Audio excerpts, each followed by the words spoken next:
Hi, everyone. Harry here to talk about striking polling data suggesting that younger Americans in particular are really moving left and rejecting the tenets of Donald Trump and MAGA right on social issues and the real alarm that it is giving the GOP, which remember is already a minority party. But this is not small stuff in terms of demographic trends. So there are four big issues that have really shown pronounced moves left, you could say, in the last few years, say since COVID. They are climate change, gun violence, to accompany the ridiculous number of assault shootings that we have, more than one a day in this country.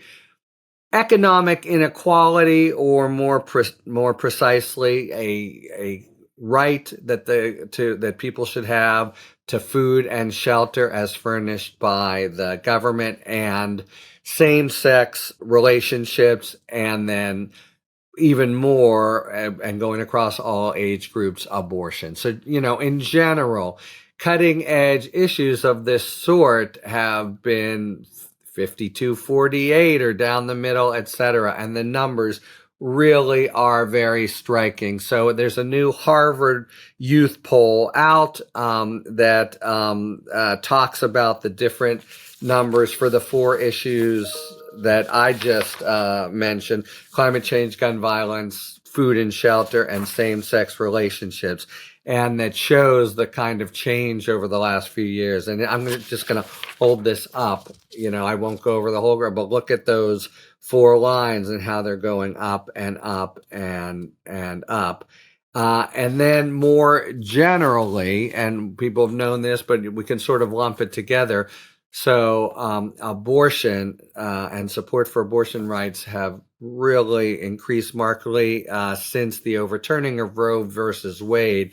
It's causing fits in the GOP, and there's certain states, Ohio most recently, that is trying to enact less restrictive abortion policies, notwithstanding being a red state. But this really striking thing about abortion and new polling numbers is that it cuts across all ages. So just let me read the most recent polls. 68% of Americans ages 18 to 29, but also over 60% of every other age group, 30 to 49, 50 to 64, 65 and older, say that abortion should be legal in most or all cases. Really at a very, very different position, not just from the U.S. Supreme Court, but from so many red states.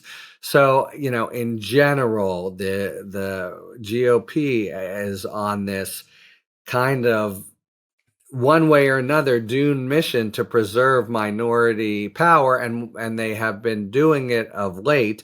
And by minority power, I just mean they are able to eke out slight advantages in, for example, the House of Representatives now, notwithstanding not enjoying majority support because of the quirky way in which the Electoral College works. But still, it's by the skin of their teeth, and as these really important issues that so many of them have staked their basic political identity on. For instance, the many states that are now vying to be the most draconian in abortion. They're just looking at a demographic and political wave that just gets stronger and stronger and stronger against them, including one very big kind of battleground that they're actually trying to just disenfranchise people as students in colleges. So that is the basic, skinny, and it portends ill for 2 years from now, 4 years from now, 6 years from now.